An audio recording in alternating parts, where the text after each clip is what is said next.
They say the past never really leaves us. You think you've moved on, that time has healed the wounds, that you've built a life so far away from it that it can't possibly reach you anymore. But the past, it has a way of creeping back in, slipping through the cracks when you least expect it. And sometimes it doesn't just knock on your door, it barges in, uninvited, and changes everything you thought you knew. I used to believe that family bonds were unbreakable. That no matter what happened, no matter the history, there were some lines you just didn't cross. Some truths that could never be rewritten. But I was wrong. So wrong. Because one unexpected visit shattered everything. It started on an ordinary afternoon, the kind where nothing feels special. I was in the kitchen, making dinner like I always did, lost in the rhythm of chopping vegetables, stirring sauce, listening to the faint sounds of the TV from the living room where my son was sprawled on the couch. The same routine. The same life. The same silence between me and my husband, even when we were in the same room. And then, the doorbell rang. A sound so simple, so normal.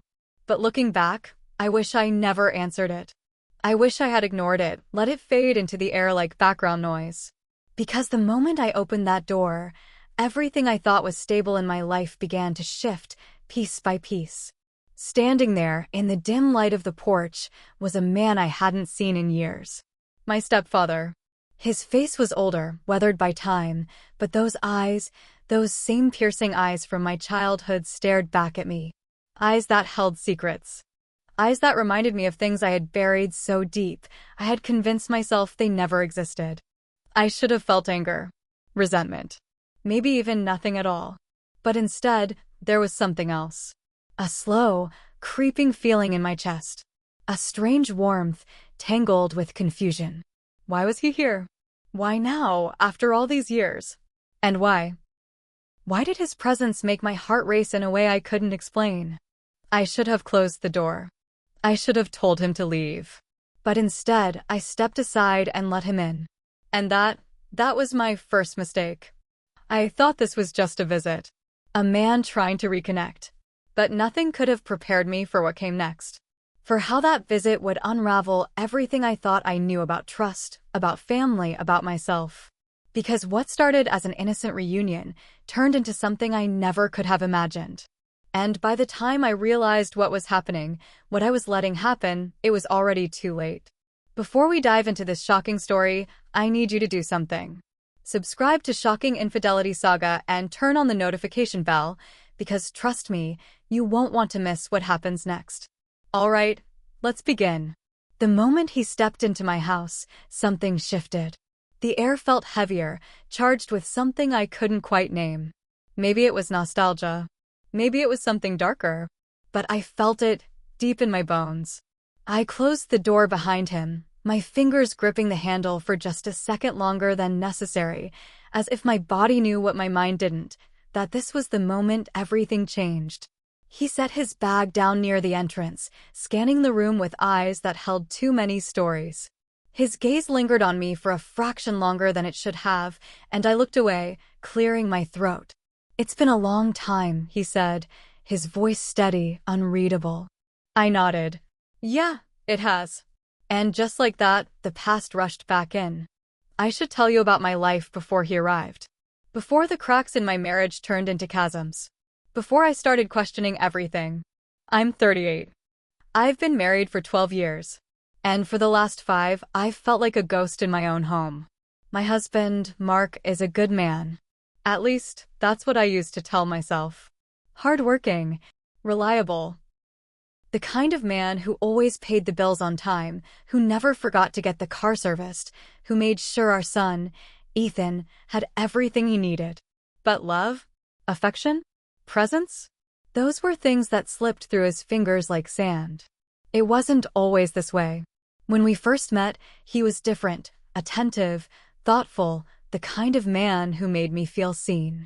But somewhere along the way, between the late nights at the office, the endless emails, and the business trips that stretched longer and longer, he stopped looking at me the way he used to. Stopped noticing when I cut my hair. Stopped reaching for me in bed. Stopped asking me how my day was. I became something else to him, part of the furniture. Useful.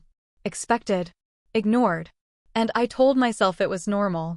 That this was what marriage became after a while. That the spark was supposed to fade. But the truth? The truth was that I felt more alone in that house than I ever had in my entire life. From the outside, our home looked warm. A two-story house with soft lighting, family pictures on the walls, a dining table set for 3 every night. But inside, it was silent. Dinner was the same every evening, me setting plates, Mark distracted on his phone, Ethan picking at his food while I tried to force conversation. How was school? Fine. Mark, did you get my text about the weekend? Ma'am. The words felt empty routine. Like we were all just going through the motions of what a family was supposed to be. Ethan, my 14-year-old, noticed. Kids always do. He watched the space between us grow wider, his eyes flicking between me and his father at the dinner table, probably wondering if we even loved each other anymore. And honestly, I wasn't sure of the answer. And then there was him. My stepfather. I hadn't seen him in years. Not since my mother passed away. He had drifted out of my life quietly, without fanfare, without a proper goodbye. At the time, I thought it was for the best. He was a complicated man, a presence that always felt too large, too intense, like he carried the weight of something unspoken. And now, after all this time, he was standing in my living room, looking at me in a way that made my skin prickle. I didn't know if you'd want to see me, he admitted, his voice lower now, careful. I swallowed, forcing a smile. It's a surprise, that's for sure. Mark wasn't home yet, and Ethan was still in the living room, his eyes flicking toward us from the couch, curiosity laced with something else. I motioned toward the kitchen. Come in. You must be hungry. He nodded, following me, his footsteps unnervingly quiet. I moved on autopilot, pulling out a plate, scooping some of the leftover pasta onto it. But I could feel him watching me, studying me. You look different, he said after a moment. I froze for just a second before forcing a small laugh. It's been a long time. Yeah, but it's more than that. I didn't ask what he meant. That night, after dinner, Mark finally came home late, like always. He barely acknowledged our guest, shaking his hand, mumbling something about work and disappearing into his office before the conversation could even begin. And for the first time in a long time, I felt resentment. Because here was a man who had just walked back into my life after years of silence, and yet he had already spoken more to me in one evening than my own husband had in months. I found myself stealing glances at my stepfather, studying the way he moved, the way he carried himself, the way his voice had this calm, steady warmth that I hadn't realized I missed. And then there was a moment. A small, fleeting moment. I was pouring wine, lost in thought, and when I turned back around, he was standing closer than I expected. Just a breath away. His eyes met mine, unreadable. And for the first time since he arrived, I felt it. That pull. That dangerous, unspoken shift in the air. I looked away quickly, my pulse suddenly too loud in my ears. You should get some rest, I said, my voice quieter than before. He nodded, but he didn't move. And for a second, just a second, I wondered what would have happened if he did. I lay awake that night, staring at the ceiling, listening to the faint sounds of the house. Mark was asleep beside me, oblivious. Ethan was in his room, door shut. And in the guest room down the hall, my stepfather was there. I closed my eyes, willing sleep to take me. But all I could think about was the way his eyes lingered. The way his voice felt different now. The way my heart raced in a way it hadn't in years. And the most dangerous thought of all? I didn't want it to stop. I didn't know it then. I didn't know that this was the start of something I wouldn't be able to undo. That what began with stolen glances and unspoken tension would turn into something far more dangerous. Something that would change my life forever. But by the time I saw it coming, by the time I realized I was standing on the edge of something I couldn't walk away from, it was already too late. And the worst part?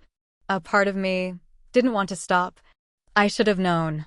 I should have seen it coming, the way his presence seeped into my life, threading itself into the empty spaces I didn't even realize were there. But at first, it was innocent. At least, That's what I told myself. It started small, little things. The first morning after he arrived, I woke up early, like I always did. The house was still, bathed in that quiet, golden light that only comes at dawn. Mark was already gone, another early meeting, another excuse. And Ethan was still asleep, wrapped up in that teenage world of late nights and slow mornings. I stepped into the kitchen, expecting to be alone. But he was there. He was standing by the window, staring out into the yard, sipping coffee like he belonged there. Like he had always belonged there. For a second, I just watched him. His back was to me, broad and familiar in a way that unsettled me. Then, as if sensing me, he turned. "Morning," he said, voice deep and even. I swallowed, gripping the edge of the counter. "Morning." He lifted his mug slightly. "Made some coffee. Thought you might want some." I hesitated. Why? I didn't know. Then I nodded, stepping forward as he poured me a cup. His fingers brushed mine when he handed it over. I told myself it was nothing.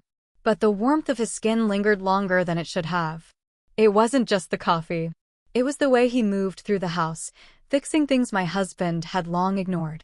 The loose cabinet handle that had wobbled for years tightened within minutes. The flickering porch light replaced without me asking. The old, broken latch on the backyard gate fixed before I even noticed. "Can't have you living like this," he said once, tightening a pipe under the sink, wiping his hands on a rag. "A house should feel safe. Should feel taken care of." I didn't respond. I didn't trust myself to. Because in that moment, I felt something shift. A house should feel safe. Should feel taken care of. Had I ever felt that? Had I ever been taken care of? Mark provided, yes. He made sure we had a roof over our heads, that the bills were paid, that Ethan had what he needed. But when was the last time I felt seen? When was the last time someone noticed the little things, not just the things that needed to be done, but the things that mattered?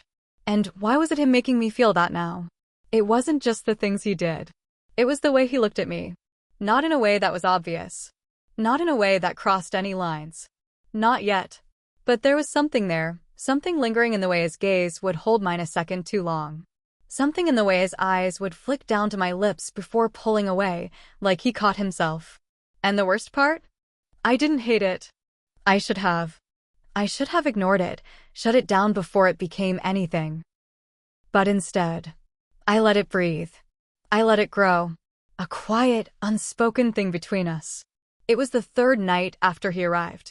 Mark was late again, Ethan was in his room, and I was clearing the dishes from dinner. "Let me help," he said, reaching past me to grab a plate. I shook my head, forcing a small laugh. "You're a guest. You don't have to do that." "I want to." His voice was firm. Low. I hesitated, then nodded, watching as he rolled up his sleeves and started rinsing the plates. For a few minutes, we worked in silence, the kind that wasn't awkward, but heavy in a way that made me aware of every small movement. Then it happened. I turned too quickly, reaching for a dish just as he did. His hand caught mine, warm, solid, rough from years of work. Neither of us moved. Neither of us let go. I looked up, and he was already looking at me. Something passed between us in that moment. Something neither of us said out loud, but both of us felt. And for the first time, I let myself wonder, just for a second, what would happen if I didn't pull away? If I didn't break the moment? But I did. I swallowed, stepping back, my breath uneven. "Thanks for helping." His jaw tensed. He nodded. "Anytime." And then he walked away. I lay in bed that night, staring at the ceiling, listening to the distant sound of the TV in the guest room down the hall. Mark was beside me, breathing evenly, already asleep. I turned onto my side, facing away from him, my mind spinning. I replayed that moment over and over, the way his hand felt on mine, the way his eyes locked onto me like he was seeing something he wasn't supposed to. I knew this was dangerous. I knew I should put up walls. But the truth? For the first time in a long, long time, I didn't feel invisible. And I wasn't ready to let that go. I told myself nothing was happening. That it was just old memories, old wounds resurfacing. That he was just being kind, that I was reading too much into things. But some things don't need words. Some things don't need to be said out loud to be real. And deep down, I think I already knew. This wasn't just a visit. This was something else. Something I wasn't ready to face. Something I wasn't sure I even wanted to stop. And I had no idea how much further I was about to fall. I kept telling myself it was nothing. That I was imagining things. That I was tired, lonely, vulnerable, and misreading innocent moments. That I was making this into something it wasn't. But deep down, I knew. I knew that what I felt wasn't normal. That the way my breath hitched when I saw him in the mornings, the way my skin burned from the briefest touch, the way my stomach tightened when he looked at me, that wasn't normal. And yet, I didn't stop it. I let it sit there unspoken, lingering in the silence between us. It's not wrong to enjoy someone's company, right? It's not a crime to appreciate attention. It's harmless. Completely harmless. But if it was so harmless, why did I feel like I was betraying something every time I let my thoughts wander? I told myself it wasn't about attraction. It wasn't about desire. It was about connection. Because the truth was, I couldn't remember the last time someone looked at me the way he did. Like I was something more than just a mother, a wife, a shadow moving through the house, unseen. Mark used to look at me that way, when we were young, before work took over, before love became obligation and conversation became habit. But now? Now, he barely noticed me. Now, I could walk into a room, stand right in front of him, say his name, and still feel invisible. And then here was him. A man who hadn't been in my life for years. A man who should have been nothing more than a distant memory. A man who, without even trying, made me feel more alive than I had in a long, long time. And I hated myself for it. Late at night, when the house was quiet, my mind betrayed me. I would lie there, my back turned to Mark, staring into the darkness, thinking about his hands, the roughness of them when they brushed against mine. Thinking about the way he said my name, slow and careful, like he was tasting it. Thinking about what it would feel like if he didn't stop looking at me like that. And then, the shame would creep in. The guilt. The voice in my head that whispered, "This is wrong.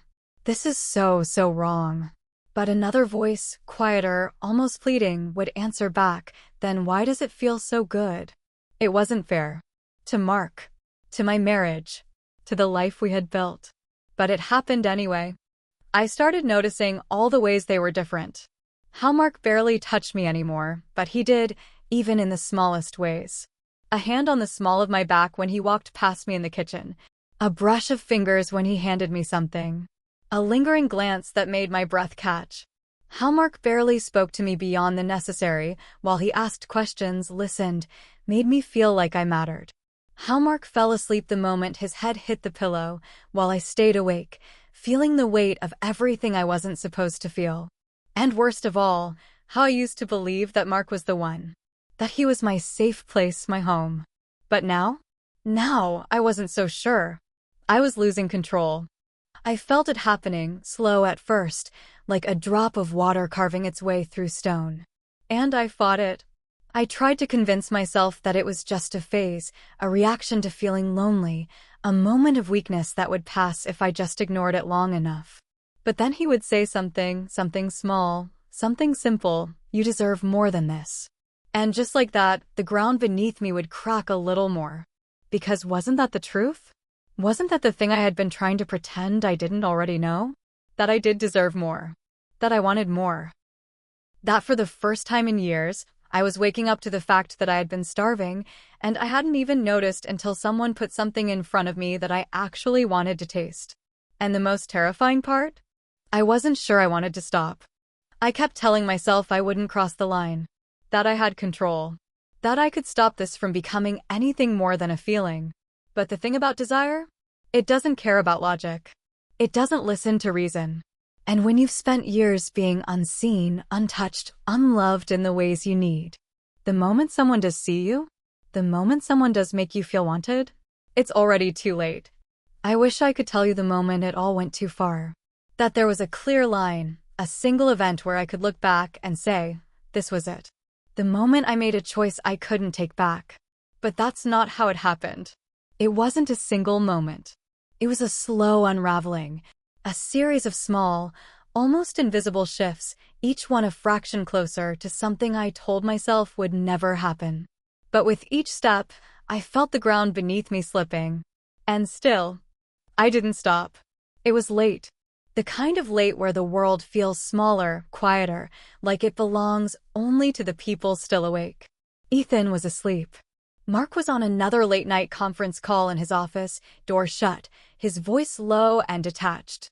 And I was in the kitchen, washing dishes, trying to ignore the way my hands trembled every time he was near. Then, his voice. "You should be sleeping." I turned to see him leaning against the doorway, arms crossed, watching me. "Could say the same about you," I murmured, trying to sound light. "Couldn't sleep." His voice was different tonight, softer, but weighted. And before I could stop myself, I asked, thinking about her? I didn't have to say her name. We both knew who I meant. He nodded slowly, stepping into the kitchen, pulling out a chair at the small breakfast table. "It never really goes away," he admitted. "Losing someone like that." I wiped my hands on a towel, hesitating, then sat across from him. For a long moment, we just sat there, the space between us charged with something unspoken. And then, the words started coming. Memories. Stories. Things we had never said out loud before. We talked about her, my mother, the way she used to hum while she cooked, the way she would twist her ring absent-mindedly when she was thinking. We talked about grief, about how it sneaks up on you, even when you think you've made peace with it. And then we talked about other things. About loneliness. About regret. About how life never quite turns out the way you expect it to. And somewhere in between, I forgot to be careful. Somewhere in between, I stopped keeping my distance. Because when he looked at me, really looked at me, it wasn't just grief in his eyes. It was something else. Something dangerous. Something I didn't want to name. It came out of nowhere. One moment, we were talking. The next, his eyes drifted down, just for a second, and then back up to mine. "You're beautiful, you know that?" My breath caught. It wasn't the words themselves. It was the way he said them. Low. Certain. Like he wasn't just noticing it, like he had known it for a long time but had only just allowed himself to say it. I should have laughed it off. Should have rolled my eyes, brushed it away like it meant nothing. But I didn't. I couldn't. Because no one had said that to me in years. Not like that. Not like they meant it. And in that moment, I felt something shift. A door opening that I knew I shouldn't walk through. But God help me, I wanted to. That night, the storm came. Heavy rain, wind rattling the windows, thunder shaking the walls. Mark was locked in his office, still on his call, completely unaware of the world outside his screen. Ethan had fallen asleep with his headphones in, oblivious to the storm. And then, the lights went out. I gasped, hands searching for the counter in the sudden darkness. A second later, his voice. "It's okay. I've got you." And then, his hand. Strong, steady, finding mine in the dark. I should have pulled away. Should have let go the moment the lights flickered back on. But I didn't. I just stood there, staring at where his fingers curled around mine, feeling my pulse hammer beneath my skin. He didn't move. Neither did I.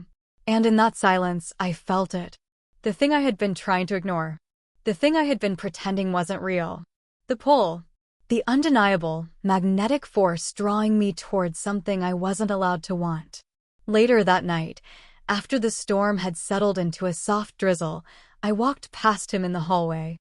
I didn't mean to stop. I didn't mean to hesitate. But I did. And so did he.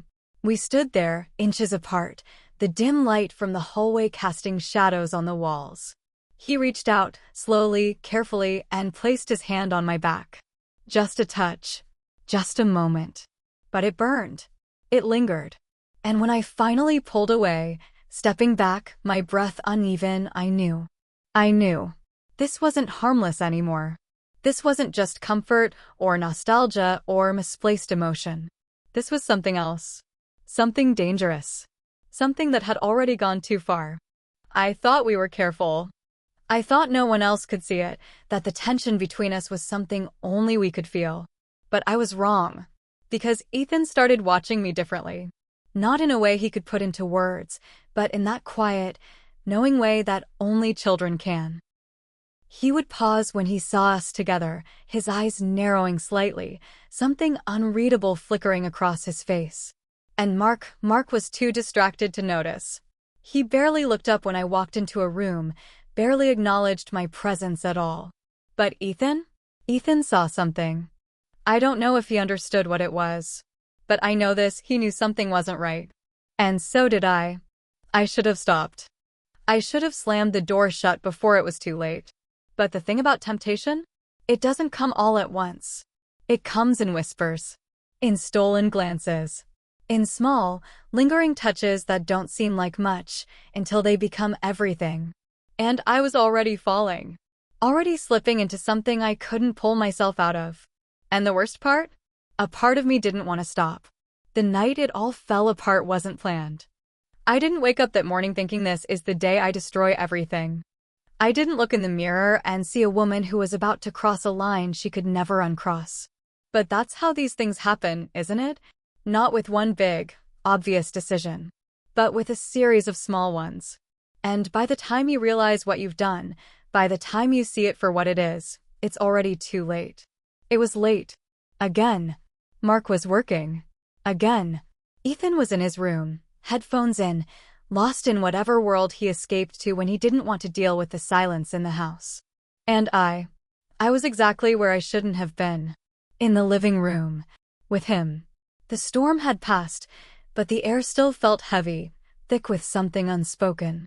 We sat in the dim light of a single lamp, the TV playing some movie neither of us were really watching. And at some point, I leaned back. At some point, I let out a slow, tired sigh. And at some point, he reached over and touched my hand. It was barely anything. Just the lightest graze of his fingertips against mine. But I felt it everywhere. I didn't pull away. Neither did he. And then, as if drawn by something stronger than either of us, I turned my head. And he was already looking at me. Not the way a stepfather looks at his stepdaughter. Not the way a man looks at someone he's known since she was young. But the way a man looks at a woman he wants. A woman he shouldn't want. A woman he knows he shouldn't touch. And yet, he did. Slowly, carefully, like he was testing the air between us, he lifted his hand and brushed my hair away from my face. I sucked in a breath. It would have been so easy to stop it. So easy to stand up, to break the spell, to walk away before we did something we couldn't take back. But I didn't. Instead, I leaned into his touch. Instead, I let my eyes drift shut, just for a second, just long enough to feel the warmth of his palm against my cheek. And then he moved closer. His breath was warm against my skin, his lips just inches from mine, and Mom. The words sliced through the air like a blade. I jumped back so fast, my heart slammed against my ribs, my entire body frozen in place. And there, standing in the doorway, his face twisted with something between confusion and horror, was Ethan. For a long second, none of us moved. The TV droned on in the background, oblivious. The lamp flickered slightly, casting long, stretched-out shadows on the walls. And my son, my baby, he just stared. At me. At him. At the space between us that wasn't enough anymore. "Ethan," I whispered, my voice barely working. But he was already shaking his head. Already backing away. "What the hell is this?" he demanded, his voice louder than I had ever heard it. I stood up, hands trembling, reaching for him. "It's not what you think, not what I think," he cut me off, his voice cracking with disbelief. "Are you kidding me? I saw it. I saw the way you were looking at each other."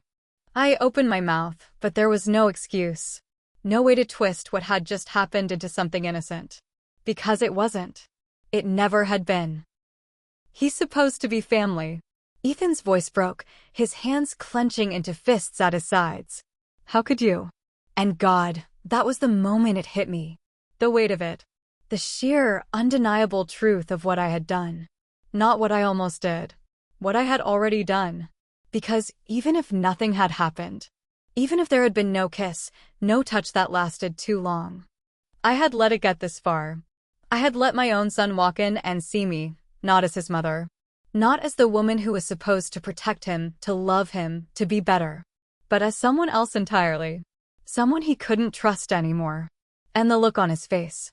That mixture of anger, betrayal, disgust. I would never forget it. "You're just like her," Ethan spat. I blinked.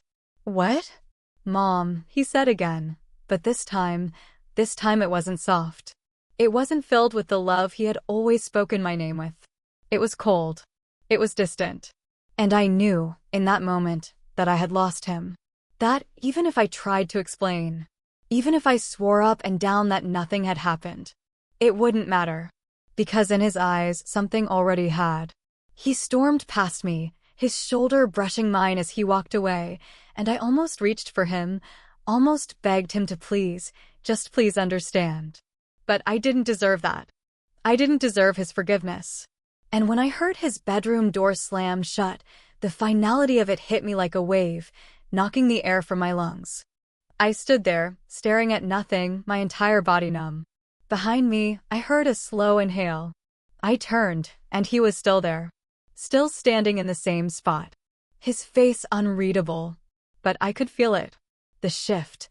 The understanding that whatever this was, whatever we had been dancing around, playing with, pretending wasn't real, it had just destroyed something.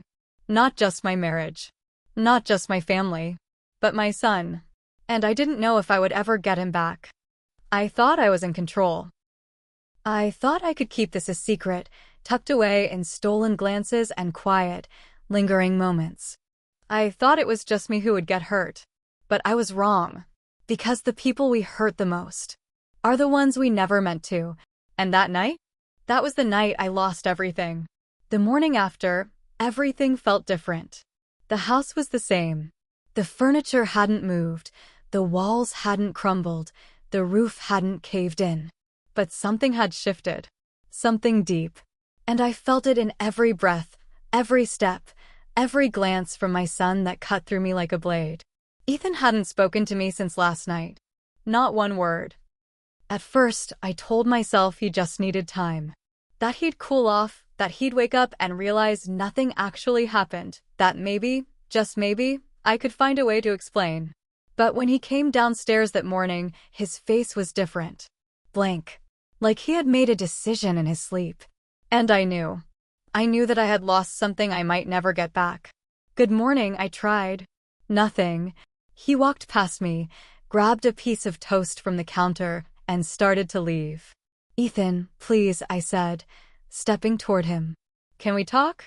Still nothing. Not even a glance in my direction. I swallowed the lump in my throat, pushing past the knot of guilt choking me. "Baby, please, don't," he said. Just one word. Sharp. Final. Then he turned and walked out the door, heading to school without waiting for me to say anything else. And I stood there, gripping the edge of the counter, my nails digging into the wood, my heart thudding so loudly it drowned out everything else. He didn't even look at me. Not once. And that was worse than screaming. Worse than anger. Because anger meant he still cared. Silence? Silence was something else entirely. And then there was him. The man who started all of this. The man who should never have come back. The man who, for the past few days, had occupied a space in my home that he was never supposed to fill. I don't know what I expected when I woke up that morning. Maybe I thought he'd still be there, waiting for me in the kitchen like he had been before. Maybe I thought he'd have something to say, some way to fix the mess we'd created. But when I walked down the hall and glanced toward the guest room, the door was open. The bed was made. His bag was gone. And so was he. He didn't say goodbye. No note. No explanation. Just gone. And somehow, that made it worse. Because he had been the one to come back. He had been the one to slip into my life, my home, my mind. And now, after everything, after setting fire to something I could never rebuild, he had left me to pick up the pieces. Like a ghost. Like he had never really been there at all. But he had been. And now, everything he touched felt tainted.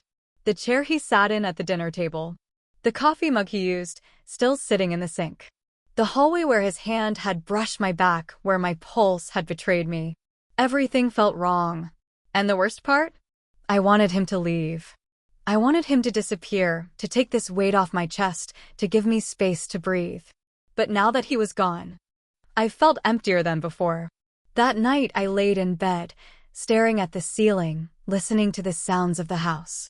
Mark was beside me, asleep as usual, unaware, unconcerned. If he had noticed a shift in the air, if he had felt the tension thickening in the walls of our home, he didn't show it. And maybe that was the worst part. Maybe if he had noticed, if he had looked at me, really looked at me, I wouldn't have let myself slip this far. But the truth? The truth was that this had never been about him. It had never been about what he saw or didn't see, about what he gave or didn't give. This was about me, about the choices I made, about the fact that I had let something inside me wake up, something that should have stayed buried. And now, there was no way to put it back to sleep. I turned onto my side, staring at the empty space where my son should have been safe. I used to be his world. I used to be the person he trusted most. And now? Now, I had broken something in him. Something in us. And I didn't know if I could ever fix it. The next few days were a blur. Ethan barely spoke to me. When he did, it was one-word answers. Cold. Detached. Like I was just another adult in his life he didn't have time for. Mark was as absent as ever. And I carried my guilt like a weight strapped to my chest, dragging it through every moment, every breath, every desperate attempt to pretend that things could somehow go back to the way they were. But I knew better. Some things can't be undone. Some things stay. Like the memory of a hand that lingered too long. Like the taste of something forbidden that never quite leaves your mouth. Like the look in my son's eyes when he realized his mother wasn't the woman he thought she was. And no matter how much time passed, I knew. I would never forgive myself for this. And neither would he. I thought the hardest part was resisting. But I was wrong. The hardest part was living with what I had done. And the worst part? The worst part was knowing that I would never stop missing something I was never supposed to want in the first place. Regret is a strange thing. It doesn't hit you all at once. It comes in waves, slow at first, gentle, almost merciful. A whisper in the back of your mind. A flicker of shame in the mirror. A heaviness in your chest when you wake up in the morning and remember that nothing is the same anymore. But then it grows. It thickens, swells, crashes over you until you're drowning in it, gasping for air, reaching for something, anything to hold on to. And that's where I was. Drowning in shame, in self-loathing, in the unbearable truth of what I had done. I had tried to fill an emptiness inside me. And instead, I had torn something open. Something I couldn't close again. The house felt different now. Or maybe I was different. Everywhere I turned, there were reminders. The living room where I had almost let him kiss me. The hallway where his touch had lingered too long. The chair he used to sit in at the dining table. Now empty.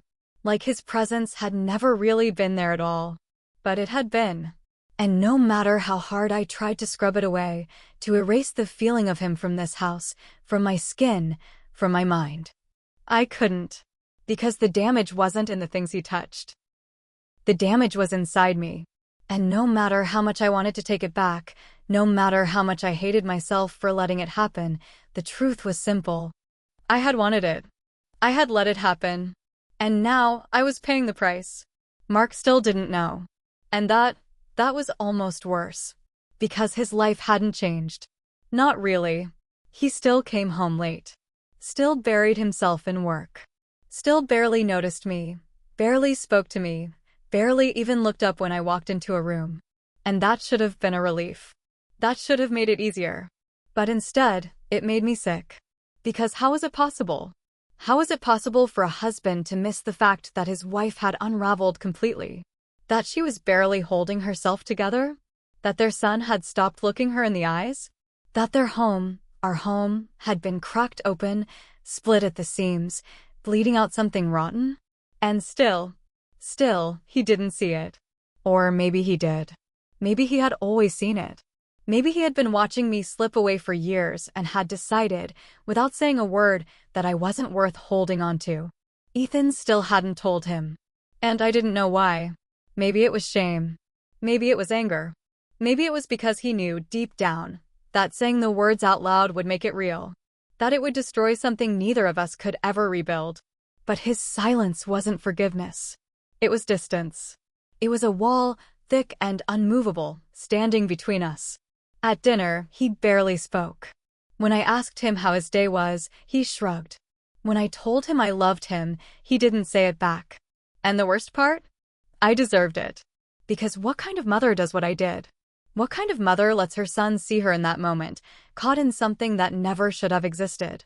What kind of mother betrays the one person she was supposed to protect? And now, every time I looked at him, all I could see was the moment his world cracked open. The moment he stopped trusting me. The moment I stopped being his safe place. And I knew.